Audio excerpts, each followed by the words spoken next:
ফুরফুরা শরীফে মোজাদ্দে জামান পীর আবু বকর সিদ্দিক রাহমাতুল্লাহ আলাইহি ওনার অনুমোদিত বসিরাট আল্লামা রুহুল আমিন রাহমাতুল্লাহ আলাইহি উনি একটা কিতাবে বর্ণনা করেছে, ও পৃথিবীর নারী জাতেরা শুনে রেখে দাও, তোমরা বিয়ে বাড়ি হলে তোমাদের স্বামীদের বিয়ে বাড়ি পাঠাবে, তবে পৃথিবীর কোন নারী জাত বিয়ে বাড়ি যেতে পারবে না। বসিরাট হুজুরকে জিজ্ঞাসা করা হলো, ও রুহুল আমিন রহমাতুল্লাহ হুজুর বলো, আমরা পুরুষেরা বিয়ে বাড়ি যাব, আমাদের স্ত্রীরা কেন বিয়ে বাড়ি যাবে না? বসিরাট হুজুর জবাব দিয়ে বললেন, পুরুষেরা তোমরা বিয়ে বাড়ি যাবে যাও, কিন্তু তোমার স্ত্রীকে যদি বিয়ে বাড়ি নিয়ে যাও, যে মেয়েটার বিবাহ হচ্ছে ওই মেয়েটা যতটা না সাজগোজ করে বিউটি পার্লার সেজেছে, তোমার স্ত্রী যখন বিয়ে বাড়িতে যাবে প্রতিযোগিতামূলক তার চাইতে বেশি সাজার চেষ্টা করবে। এক হাত সেলাই করতে গিয়ে তোমার মতো পুরুষের 5 হাত ছিঁড়ে যাবে। চলেন আমি আপনাকে বোঝাতে যাই, লক্ষ্য করে দেখা যায় আমাদের সমাজে এমন কিছু বলতে হবে। আমাদের সমাজে বিয়ে বাড়ির কথা যখন বলছিলাম, আবার একটা বিয়ে বাড়ির ফতোয়া দেওয়া যাক। বিয়ে বাড়ির যদি ফতোয়া দেই, মশলা দেই, আবার চাঁদপুরের এলাকার লোকেরা বলবে এ হুজুরের ফতোয়া মানা যাবে না। মানে না নাই মানেন, কেনেন না নাই কেনেন, তবে মালটা তো খুলে ফিলে দেখার অধিকার আছে। মানতে বলিনি, কিনতে বলিনি, একটু খুলে ফিলে দেখো পছন্দ হয় কি না।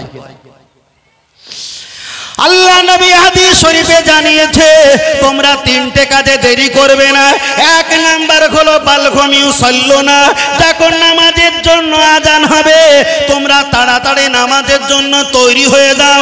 নবী আমার 2য় নাম্বারে বললেন, অমাইয়েতেনা, কোন ব্যক্তি যদি মৃত্যুবরণ করে তার জানাজা কাফন দাফনের জন্য তোমরা তাড়াতাড়ি ব্যস্ততা হয়ে পড়ো। আল্লাহ নবী 3য় নাম্বারে বললেন, আন্নাল মারআতা ইযা বালাগাতিল মাহিদা, একটা মেয়ে যখন সাবালক সাবালিকা হয়ে যাবে তাকে বাড়ি না বেশি পুষে তাকে বিয়ের ব্যবস্থা আগে করিয়ে দাও। তাহলে এখানে নামাজের কথা আমি ছেড়ে দিলাম, মৃত্যু ব্যক্তির কথা আমি ছেড়ে দিলাম, বিয়ে বাড়ির কথা বলেছি, তাই একটু মাল হিসাবে আপনাকে খুলে প্যাকেট থেকে বার করে দেখায়। কিনবে না না কিনবেন এটা আপনার ব্যাপার। আল্লাহর কোরআন বলে দিয়েছে, লা ইকরাহা ফিদ্দিন, খবরদার ওদের মানার জন্য জোর জবরদস্তি করবে না। আল্লাহর কোরআন পরে বলে দিয়েছে, লাকুম দীনুকুম ওয়ালিয়া দিন, তবে ওদেরটা ওরা পালন করুক, আমাদেরটা আমরা পালন করব। কিন্তু আল্লাহর কোরআন পরে বলে দিয়েছে, কুনতু খায়রা উম্মাতিন উখরিজাত লিন-নাস তা'মুরুনা বিল মারুফ ওয়া তানহাউনা আনিল মুনকার ওয়া তু'মিনুনা বিল্লাহ। ও আমার বান্দা, আমি তোমাদের উত্তম রূপে সৃষ্টি করেছি আর তোমাদের দায়িত্ব দিলাম, খারাপ কাজে তোমরা নিষেধ করবে আর ভালো কাজে তোমরা উপদেশ দেবে। তাই ভালো কাজের উপদেশ দেওয়ার জন্য আর খারাপ কাজে নিষেধ করার জন্য একটা বিয়ের মশলা বলা যাক। আপনাদের এলাকায় বিয়ে হবে, ধরে নেন মাঘ মাসের 3 তারিখে বিয়ে হবে। এখন কোনো একটা ছেলের তরফ থেকে আপনাদের এলাকায় মেয়ে আর পাশের পাড়ার ছেলে বিয়ে করার জন্য 4টে-5টা গাড়ি নিয়ে আপনাদের বাড়িতে বিয়ে করতে এসেছে। বিয়ে করার সময় দেখতে পাই ওই যে গাড়িতে বরযাত্রী বসে আছে, বরযাত্রী বসে আছে, জামাই বাবু দোলাভাই বসে আছে, ওই গাড়ির সামনে একটা মোহর আঁকানো থাকে। 250-300 টাকা দিয়ে কাঁচা কমচি দিয়ে পাতা দিয়ে একটা মোহর বানানো থাকে। কালো রঙের পাতা দিয়ে মোহর বানায় আর হলুদ কিংবা লাল রঙের পাতা দিয়ে ফুল দিয়ে ওই মোহরের চোখ বানিয়ে দেয়। আল্লাহর নবী বলেছেন ওটা শিরিক, ওটা হারাম, ওটা চলবে না, চলবে না, চলবে না। চলেন আপনার কাছে আর একটা বলা যাক। বিয়ে বাড়িতে যখন চলে আসছে, হঠাৎ করে রাস্তার কাছে কিছু কলা গাছ, কিছু টিয়ার টেবিল, কিছু প্যান্ডেল, কিছু কাপড় দিয়ে একটা গেট করেছেন। বললেন, দুলা ভাই তুমি বিয়ে করতে এসেছো, আমাদেরকে 2000-3000 টাকা দিতে হবে, না হলে আমরা গেট খুলবো না, যেতে দেব না। আল্লাহর নবী বলেছেন 3টে কাজে তোমরা দেরি করো না। 1 নম্বরে মেয়ে যদি উপযুক্ত হয় তোমরা তার বিয়ের ব্যবস্থা করবে, দেরি করবে না। তাহলে যে মেহমানকে পাশের এলাকায় বলেছিল মেয়ের তরফ থেকে তোমরা মাঘ মাসের 3 তারিখে আসবে আর সোমবার বেলা একটা সময় আমার বাড়ি তোমাদের দাওয়াত থাকলো, তাহলে মেহমানদের দাওয়াত করে আর চেয়ার টেবিল বেঞ্চি গেট করে ওদের কাছ থেকে জোর করে টাকা নেওয়া, তাহলে শরিয়াতের মাসলা হলো দাওয়াত করে আর রাস্তা আটকে টাকা লওয়া কি জায়েজ? ওদের তো দাওয়াত করেছেন তো যে মাঘ মাসের অমুক তারিখে অমুকবার বেলা এতটা সময় আসবা, ওনারা এসছে, এবার রাস্তার চেয়ার টেবিল দিয়ে বলছে 2000 টাকা না দিলে ঢুকতে দেবো না। মানে মদের দোকানের মতো না, সরকার বলছে মদ খেও না, আবার মদের দোকান করার জন্য লাইসেন্স দেয়, তো লাইসেন্স দেওয়ার দিয়েছে, আবার বলছে মদ খেও না, ঠিক সেই রকম হচ্ছে কাজ। আল্লাহ চলবে না, মেহমানদের কাছ থেকে টাকা নেওয়া। আবার এলাকা দেখেছি যে বিয়ে করেছেন আমাদের মসজিদ বাবদ 500 টাকা দেন আর মাদ্রাসা বাবদ 200 টাকা দেন, না এ তো তারা দিতে পারে না দিতে পারে, তো চাওয়ার কোনো অধিকার নেই, কোনো প্রশ্নই জাগে না। আল্লাহ, আমি এতটা কথা বলতাম না, বিষয়টা ছিল নারীদের পর্দা সম্পর্কে। চলেন আপনার কাছে বোঝাতে চেয়েছি, ও বাপজিরা খুব খেয়াল করে বুঝবেন। অনেক ছেলেরা আছে ওরা মোবাইল রেখে দেয় আর মোবাইলের সামনের স্ক্রিনে সামনের উপরে ওরা একটা করে নিজের স্ত্রীর ছবি রাখে না কেন বাবা? তোমার স্ত্রীর ছবি মোবাইলের ওয়ালপেপার কেন? অনেকে দেখতে পাওয়া যায় মোবাইলে স্ত্রীর ছবি রেখে দেয়, আবার অনেকে দেখতে পাওয়া যায় ফেসবুকে স্ট্যাটাস দিচ্ছে 1 জানুয়ারিতে নিজের স্ত্রী গোলা ধরে ফটো তুলে দিচ্ছে। আবার দেখতে পাওয়া যায় প্রোফাইলের ভিতরে গেলে আপনি বুঝতে পারবেন স্ত্রী ঘুমাচ্ছে, রান্না করছে, খাওয়ান দাওয়ান করছে, স্ত্রী ফটোবন্দি করে ওই মোবাইলের প্রোফাইলে ঢুকে রেখেছে। যত মানুষেরা আপনার স্ত্রীর চেহারা দেখবে অতটা গোনা আমার আল্লাহ আপনার গোনার জায়গায় বসিয়ে দেবে। ওই জন্য 1 ঘন্টা আগে একটা হাদিস বলেছিলাম, পৃথিবীর জমিনে ইসলাম থাকবে কিন্তু ঈমান খুঁজে পাওয়া যাবে না। আর ওরাই হলো দায়ুস ব্যক্তি যারা নিজের স্ত্রীকে পরিবারকে পর্দার ভিতরে রাখতে পারে না।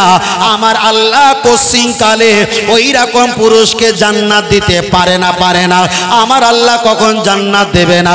চলেন আমি আপনার কাছে আর একটা অপশন বলি, লক্ষ্য করে দেখা যায় আল্লাহর কোরআন শরীফে এসেছে, আমি সূরাটা ভুলে গেলাম, কোরআন শরীফে এসেছে একটা স্ত্রী 14টা পুরুষের সঙ্গে কথা বলতে পারে।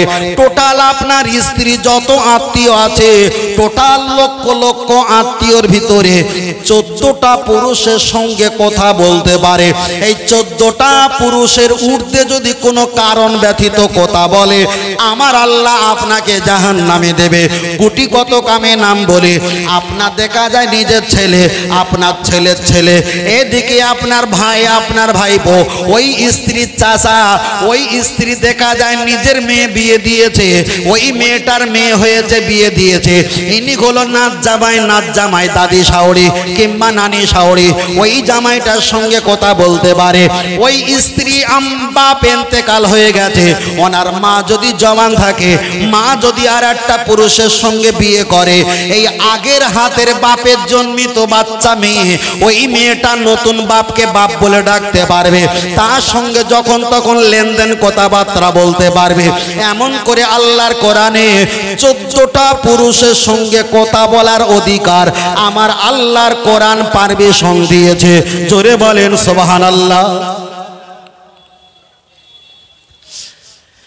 তাহলে একটা মহিলাকে আল্লাহ যদি 14টা পুরুষের সঙ্গে কথা বলার অধিকার দেয়, এবার হিসাব করে দেখি আপনাদের নদিয়া জেলায় এই চাঁদপুর এলাকায় কোনো একটা চাচিমা, ভাবিমা, কোনো একটা ব্যক্তি যদি ইন্তেকাল হয়ে যাবার পর এখন উঠানে কিংবা বারান্দা শুইয়ে দিয়েছে, আর একজন দালাল থাকে, দালাল ওই মুখের কাপড়টা কখন খুলতে বললে খুলে দেয়, আবার ঢাকতে বললে ঢেকে দেয়।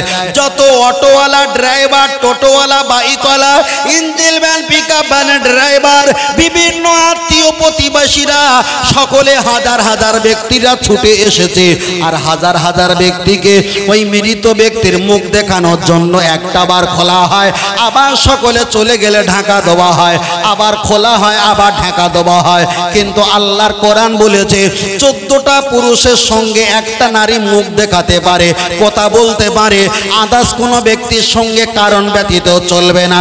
এবার আমি আপনাকে বলছি, তাহলে মৃত ব্যক্তি ইন্তেকাল হয়ে গেছে, ইন্তেকাল হয়ে যাওয়ার পর শত শত ব্যক্তিরা গোল চক্কর মেরে মুখ দেখে প্রত্যেকে চলে গেছে। কিন্তু যখন মাইয়েতকে নিয়ে কবরে যখন শুইয়ে দেওয়া হবে, বিসমিল্লাহি ওয়া ফি সাবিলিল্লাহি ওয়া আলা মিল্লাতি রাসূলুল্লাহ, কবরে যখন ওই নারীটাকে শুইয়ে দেওয়া হবে, তখন এলাকার হুজুরগুলো বলে কালো কাপড় কথা ছিল একটা বার বাহির করো। কালো কাপড়টা খাটিয়ার উপর দিয়ে আর তোলায় লাশটাকে নিয়ে কবরে শুইয়ে দেয়। আমার কষ্ট লাগে ওই জায়গায়। আল্লাহর কোরআন বলেছে 14টা পুরুষের সঙ্গে কথা বলতে পারে, মুখ দেখাতে পারে। তাহলে একটা মৃত ব্যক্তি যখন ইন্তেকাল হয়েছিল, ওই ব্যক্তিটা বাড়িতে লাশ হিসাবে শত শত অজ্ঞানা ব্যক্তিকে দেখানো হয়েছে। এখানে কোনো পর্দা ছিল না। আর কবরে শুইয়ে দেওয়ার সময় পর্দাটা এবার কালো কাপড় চলে এসেছে কোথায় থেকে? তাহলে আগে মানুষকে মুখ দেখিয়ে পেট ভর্তি করে নিয়েছে, আর কবরে দেওয়ার সময় 5টা কাপড় তো ওখানে পেঁচানো আছে, জোড়ানো আছে, আর তো মুখ দেখা সম্ভব নয়। কিন্তু ওখানে পর্দা করার সময় কালো কাপড়, তাহলে পর্দা করা দরকার ছিল উঠোনে কিংবা ঘরে, ঠিক না বেটি? তাহলে এখানে পর্দা করা দরকার ছিল, এখানে পর্দা না করে সেই কবরে শুইয়ে দেওয়া হচ্ছে। ওখানে কি আর কোনো ব্যক্তি দেখতে পাবে? ওখানে তো 5টা কাপড় পেঁচিয়ে দেওয়া আছে, আবার একটা কালো কাপড় দেওয়া হচ্ছে। বলছে এই ডান দিকে ভালো করে টানো, এই বাম দিকে ভালো করে টানো, এই সরে যাচ্ছে ঠিক করে ধরো। আরে বোকা, পর্দা তো সেই উঠোনে আর বাড়ির উপরে করা দরকার ছিল। ওখানে সারা মানুষকে দেখিয়ে হককে না হক করে নিয়ে এইবার কবরে দেওয়ার সময় বলছে কালো কাপড়টা কোথায় আছে, আগে মসজিদ থেকে নিয়ে এসো। না আমি কি বানিয়ে বানিয়ে বলছি? এরকম হয় তো না হয় না? হয়। কিন্তু এটা তো শরিয়াতে সঠিক সিস্টেম না। চলেন আমি আপনাকে একটাই কথা বলছি, ছোট করে বলা যাক, লক্ষ্য করে দেখা যায়। আমি পর্দার কথা বলছিলাম। আল্লাহর কোরআন জানিয়ে দিয়েছে তোমরা যখন দান করবে প্রথমে তোমরা প্রকাশ্যে দান করো। তারপরে আল্লাহর কোরআন বললেন তোমরা যখন দান করবে এবার তোমরা গোপনে দান করো। তাহলে আল্লাহ প্রথমে প্রকাশ্যে দান করার কথা বলেছে, তারপরে গোপনে দান করার কথা বলেছেন। আল্লাহর কোরআন পরে বিবরণ দিয়েছে পুরুষদের আগে পর্দার কথা বলেছে, তারপরে নারীদের পর্দার কথা বলা হয়েছে। ও বাপজিরা, আমি আপনাকে বোঝাতে চাই, অনেক ছেলেরা আছে তোমরা তো নাভির নিচে প্যান্ট পরেছো, তোমরা তো গাঁটনো নিচে পাঞ্জাবি পায়জামা ঈদের পরেছো। আপনি কি জানেন মা আসফালা কাবাইনি মিনাল ইজারি ফিন্নার? কেউ যদি গাঁটনো নিচে পাঞ্জাবি পায়জামা ঈদের লুঙ্গি যদি একটা বার পরে, সালাসাতুল্লাহ ইউকাল্লিমুহুমুল্লাহ, আল্লাহ 3 শ্রেণীর সঙ্গে কথাবার্তা বলবে না। ওয়ালা ইয়ানজুরু ইলাইহিম, আল্লাহ তাদের দিকে রহমতের নজরে তাকাবে না। ওয়ালা ইউযাক্কিহিম, আমার আল্লাহ তাদের গুনাহকে maaf করবে না। ওয়ালা হুম আযাবুন আলীম, আমার আল্লাহ তাদের জাহান্নামী বানিয়ে দেবে। এখানে যারা আমরা বসে আছি, আমরা যদি একটা বার দাঁড়িয়ে উঠি আমাদের নাভির নিচে প্যান্ট, আমাদের গাঁটনোর নিচে পাঞ্জাবি প্যান্ট পায়জামা, আল্লাহ নবী বলেছেন কোন ব্যক্তি যদি এমন পোশাক পরে ওই ব্যক্তিটা কোশ্চিনকালে জান্নাতে যেতে পারবে না। বিজ্ঞান সাহিত্যিক বলছে যারা গাঁটনো নিচে পাঞ্জাবি পায়জামা ঈদের লুঙ্গি ঝুলিয়ে রাখে ওদের হরমোন শক্তিটা কমে যায়। আমি আর ভাষায় বলছি না, ওদের যৌন শক্তিটা কমে যায়। আল্লাহ নবী হাদিস শরীফে বললেন, ও আমার সাহাবারা জেনে রেখে দাও, আল্লাহ নবী বললেন সেই জামানায় আখরি জামানা দেখতে পাওয়া যাবে নারীরা পুরুষের রূপ ধরতে চাইবে, আর নারীরা পুরুষের রূপ ধরতে চাইবে, আর পুরুষেরা নারীদের সুরাত ধরতে চাইবে। যদি বলেন কেন, চলেন একটাবার আগিয়ে যাও।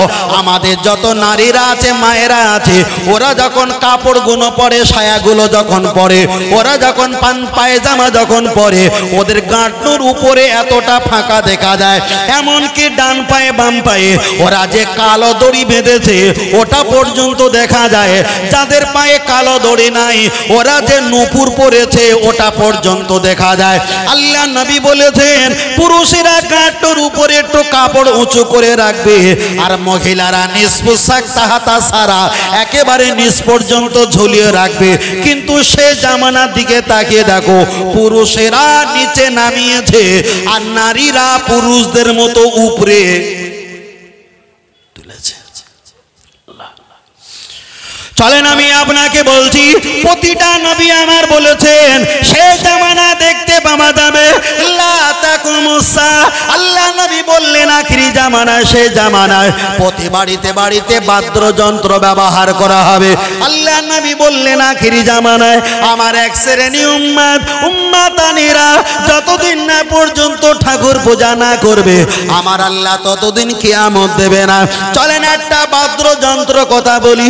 আপনার বাড়িতে বাচ্চা আছে আর বাচ্চাটা কান্নাকাটি করে, বাচ্চা কান্নাকাটিকে থামানোর জন্য মার্কেট থেকে 10 টাকা 20 টাকা কিছু ঝমঝমি খেলনা নিয়ে আপনি বাড়িতে রেখে দিয়েছেন। আপনার বাচ্চা যখন নাড়া দাও আপনার বাচ্চা কান্নাটা বন্ধ করে দেয়, আবার বাচ্চার সামনে ঝুমঝুম করে যখন নাড়াও আপনার বাচ্চা কান্নাটা বন্ধ করে দেয়। নবী আমার হাদিসটা বুখারীতে বলেছেন, আল্লাহর কোরআনের পরে যে বুখারী হাদিসের স্থান আল্লামা মোহাম্মদ ইসমাইল বিন বুখারী রাহমাতুল্লাহ তিনি বর্ণনা করেছেন। আল্লাহ নবী বললেন মা কুল্লি দারসিন শয়তানু আকামা ক্বালা আলাইহিস সালাম, বাদ্যযন্ত্র হলো শয়তানের আওয়াজ। যে বাড়িতে বাদ্যযন্ত্র আওয়াজ হয় ওই বাড়িতে আল্লাহ পাকের রহমতের ফেরেশতা প্রবেশ করে না।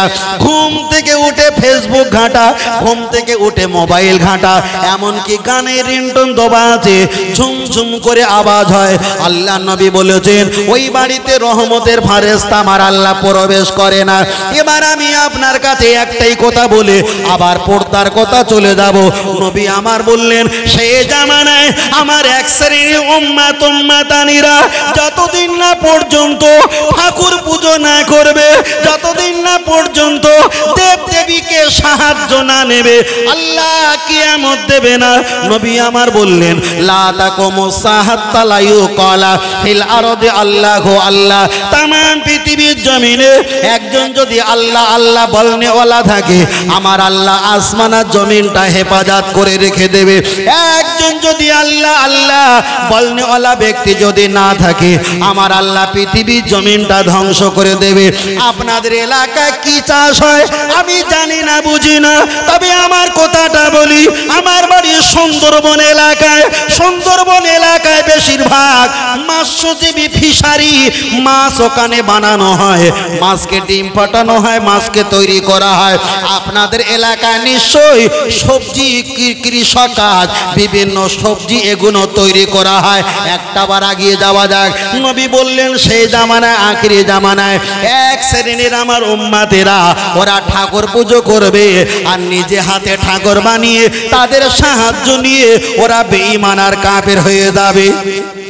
এখন আপনি 10 কাঠা একটা পটল ক্ষেত করেছেন, সবজি ক্ষেত করেছেন, আলু ক্ষেত করেছেন, পেঁয়াজ ক্ষেত করেছেন, বিভিন্ন একটা সবজি আপনি চাষ করেছেন। একদিকে পাখির অত্যাচার, একদিকে কোটাস, একদিকে বনবিড়াল, একদিকে শিয়াল, একদিকে কুত্তা, একদিকে হাঁস মুরগি, একদিকে বিভিন্ন পাখির অত্যাচার আপনি সহ্য না করতে পেরে 3টে 4টে বিচুলি এক জায়গায় করে নিয়ে আর সুতলি দড়ি কাটার দড়ি দিয়ে আপনি পাকাতে পাকাতে একটা ডান হাত বানিয়েছেন, একটা বাম হাত বানিয়েছেন, আপনি ডান পা আর বাম পা বানিয়েছেন। কিছুটা পয়লের খড় নিয়ে গোল করে বলের মতো একটা মাথা বানিয়েছো। সাদা কিংবা লাল রঙের কাপড়টা আপনি একটা বার গায়ে পরিধান করে দিয়েছো। পিছনে এত বড় একটা লাঠি কিংবা বাঁশের আগা পিছনে দিয়ে আপনার ক্ষেতের মাঝখানে বসে দিয়েছো। যত পাখিগুলো আসে আর যত প্রাণীগুলো আসে, যত শিয়াল আর কোটাস, হাঁস মুরগি আর পক্ষীগুলো পাখিগুলো উপর দিয়ে দেখতে পায়, ওরা মনে মনে করে মালিক তো হাতে লাঠি নিয়ে দাঁড়িয়ে আছে, গেলে অবস্থা খারাপ করে দেবে। নবী আমার ওই হাদিসটা বোঝাতে চেয়েছে সেই জামানায় ওরা দুনিয়াতে জীবিকা নির্ভর করার জন্য হাতে করে দেবদেবী বানাবে। ওরা দেবদেবী বানিয়ে তাদের সাহায্য নিয়ে ওরা বেঈমান আর কাফের হয়ে যাবে। আমার সেই 1 ঘন্টার আগের বক্তব্য ফের একবার ঘুরিয়ে বলি, বল ঘুমিও সল্লো না। সেই জামানায় ওরা নামাজ পড়বে, ওয়া সুবুনা ওরা রোজা রাখবে, ওয়া হুদ্দুনা ওরা হজ করবে। আল্লাহ নবী বলেছেন আনা বারিউম মিনহুম অহুম বারিউনা মিন্নি। হাসরের ময়দানে আমি নবী ওদের কেউ হব না, ওরা আমার কেউ হবে না। আল্লাহ নবীকে জিজ্ঞাসা করলেন ইয়া রাসূলুল্লাহ আপনি কেন তাদের হবেন না, তারা কেন আপনার হবে না? আল্লাহ নবী জবাব দিয়ে বললেন আল্লাহু আলাম। ওরা জবানে বলেছে হায়াতের মালিক আল্লাহ, ওরা জবানে বলেছে ইজ্জতের মালিক আল্লাহ, ওরা জবানে বলেছে রিজিকের মালিক আল্লাহ। আল্লাহর কাছে সাহায্য না আছে, ওরা দেব দেবীকে বানিয়ে তাদের সাহায্য নিয়ে জীবিকা নির্ভর করে ওরা দুনিয়াতে বেঈমান আর কাফের হয়ে গেছে।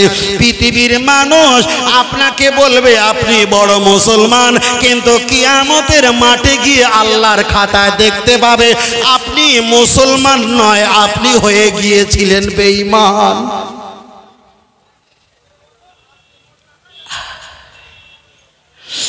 আমার হয়তো প্রথমের বক্তব্যটা লাইনে ছিল, কিন্তু পরিবেশটা এতটা খাপছাড়া লাইন খুঁজে পাইনি। ফের বলছি ইসলাম থাকবে কিন্তু ঈমান থাকবে। এবার যদি বলেন হুজুর এটা বানানো কি গুনাহ হবে, আমি আপনাকে বলছি একটা শূকর আছে 50 কেজি, ওটা হালাল না হারাম? হারাম। শূকরের একটা বাচ্চা হয়েছে 10 কেজি, হালাল না হারাম? তাহলে বড়টাও হারাম ছোটটাও হারামের বাচ্চা। যদি একটা আমাদের ধর্মে যদি দেবদেবী আমাদের ধর্মে হারাম না হালাল? বড়টাও করলে হারাম, যদি ছোটটাও করা হয় হারামের বাচ্চা হারাম। তাহলে তানারা করেছিলেন একটু আরো কালারফুল ডিজাইন, তুমি অতটা করতে পারোনি, তবুও তো হারামের বাচ্চা হারাম। কেন? তাদের ধর্ম তাদের কাছে, তোমার ধর্ম লাকুম দীনুকুম ওয়ালিয়া দিন। তুমি কেন? সাহায্য কি আল্লাহ দেয় না? সাহায্য কি দেওয়ার জন্য আল্লাহ কি না পারক হয়ে গেছে? আল্লাহ কি গরিব হয়ে গেছে? তুমি সাহায্য নিয়েছো কার কাছ থেকে? কোরআনে এসছে। তুমি জানো না, তোমার ঊর্ধ্বে যারা জ্ঞানী আছে তাদের কাছ থেকে পরামর্শ নাও।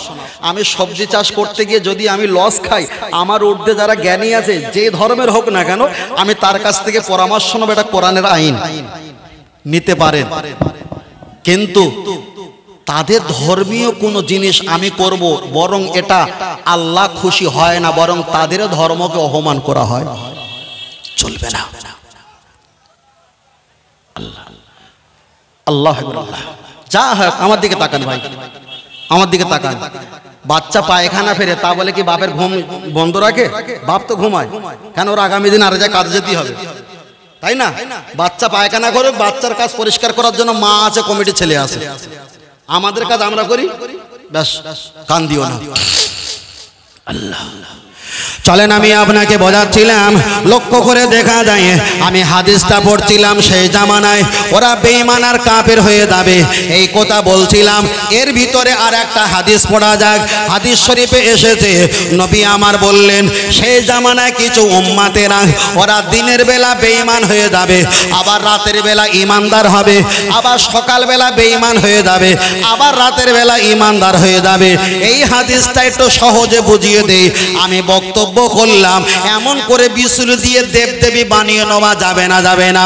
এখানে যারা শুনেছেন বিশ্বাস করেছেন ঈমানদার, কিন্তু সকালবেলা চায়ের দোকানে গিয়ে বলবে 24 পরগনা সুন্দরবন মাওলানা মফিজুল ভাই উনি যেটা বলেছে ওটা আমি মানতে পারলাম না। তাহলে রাতের বেলা ঈমানদার, আল্লাহর নবীর হাদিসকে অপমান করে সকালবেলা হয়ে গেছে। রসুল তো ঠিক বলেছে, রাতের বেলা ইমানদার সকালবেলা হয়ে গেছে বেঈমান। এ সমাজ তো এটাই চলছে।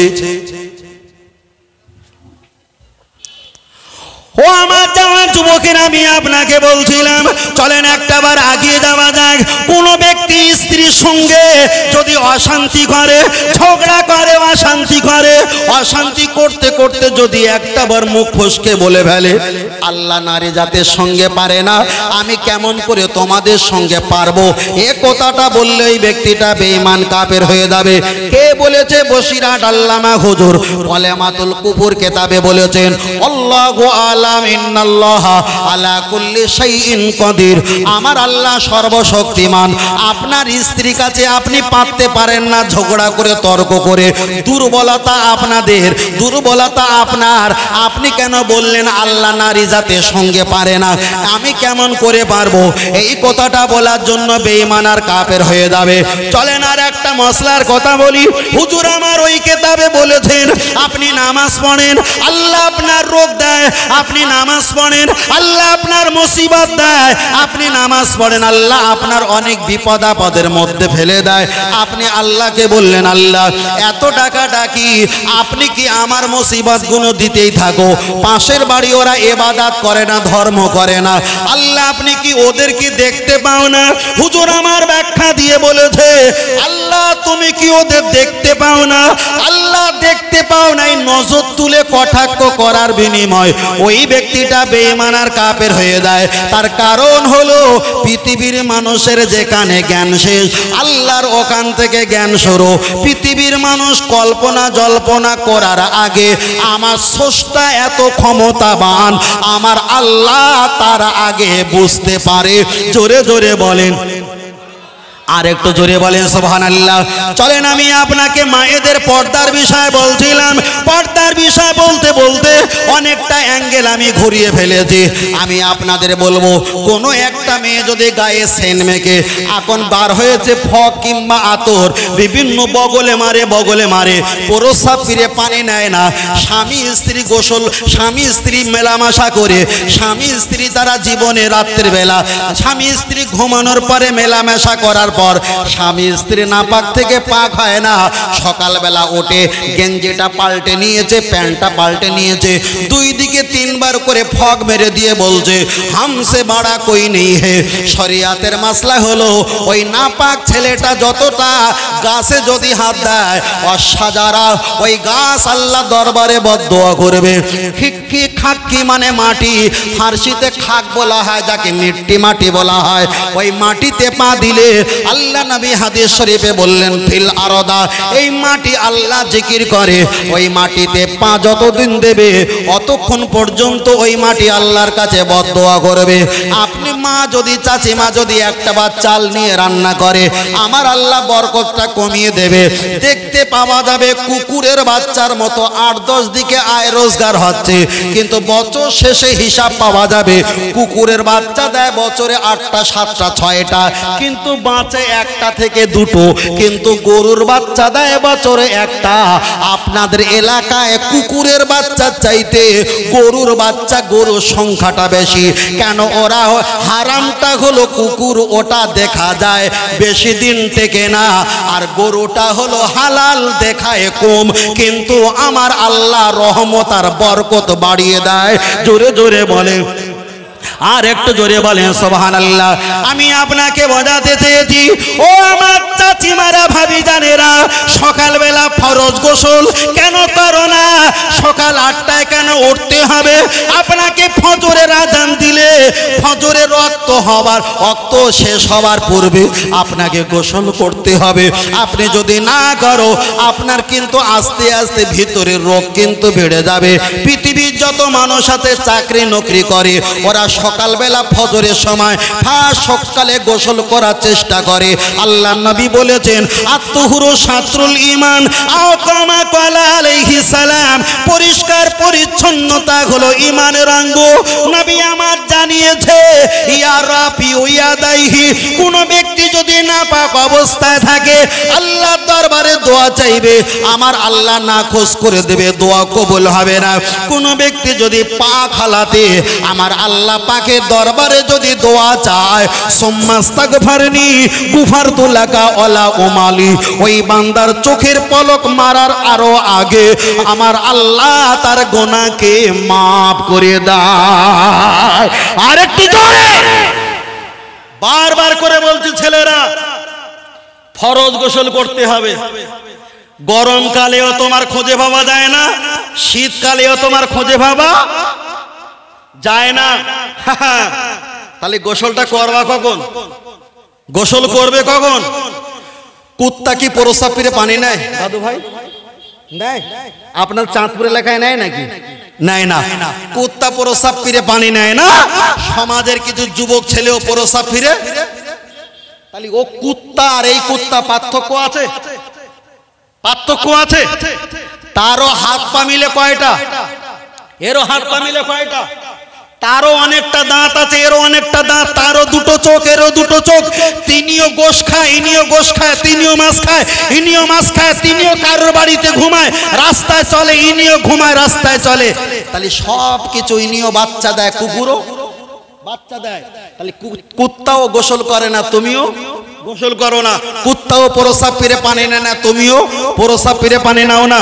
আবার হাতে এরকম লম্বা লম্বা নখ রেখে চাইলে কেন রে? বলছে কুত্তা নখ কাটে না, আমি যদি নখ কাটি কুত্তা আমারে মানুষ বলবে। কথা বোঝেন না? আছে তো বাবা, এই পায়খানার জায়গাটা বিশাল নরম, এত বড় নখ রাখে। আরে পাগল না? পাগল তো, এত বড় বড় নখ রেখেছে। এই নখ দিয়ে কেউ সারপ্রাইজ দেয়? কেউ দেয় না, কেউ দেয় না। কোন মেয়েরে খুশি করার জন্য হাতে নখ রেখেছে, সে মেয়ের কাস্টমার বাদ তুমি একা না, আরো 4টে কাস্টমার আছে। তুমি কারে ভালোবাসতে চাও?